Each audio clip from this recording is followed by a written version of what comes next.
I thought people had begun to lose faith that you could ever change things again. Now, I served in a president and in a White House in which almost the opposite of all those statistics were true, that there was a focus on the middle class, focus on job growth, focus on providing opportunity for people.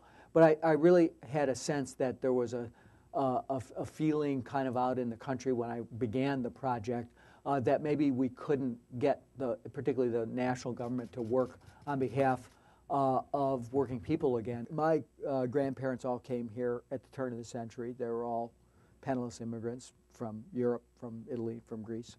And I think that my father was a blue-collar worker, worked his whole life in factories. I was chief of staff to the President of the United States. That's an extraordinary journey, but I think it's also an ordinary journey in one sense, that millions of people traveled in the 20th century in America, built around a core set of values that progressives brought to the table at the beginning of the 20th century, which was to really focus on working people, on providing opportunity for every person. It was a long struggle through the 20th century, but trying to provide equality for every person in America, focusing on the common good rather than the special interests, taking on great concentrations of wealth, and in the international sphere, a focus on expanding and acknowledging human rights abroad and trying to build an architecture internationally of cooperation. And the other thing I think that was characteristic of 20th century progressives, and I think it was characteristic of the president I served, and I think we need to bring that back, and I'm hopeful that we can bring that back in the next administration, is a real spirit of experimentation. Mm-hmm. Franklin Roosevelt characteristically being devoted to that, to trying things, to seeing what works, to trying to not be wedded and embedded into ideology such that it interfered with the ability to try to make government work for working people and reform. And that I think those ideas, those values were they created the great middle class in this country. They won 2 world wars, and I think they're what we need to get back to in order to meet the big global challenges we face today.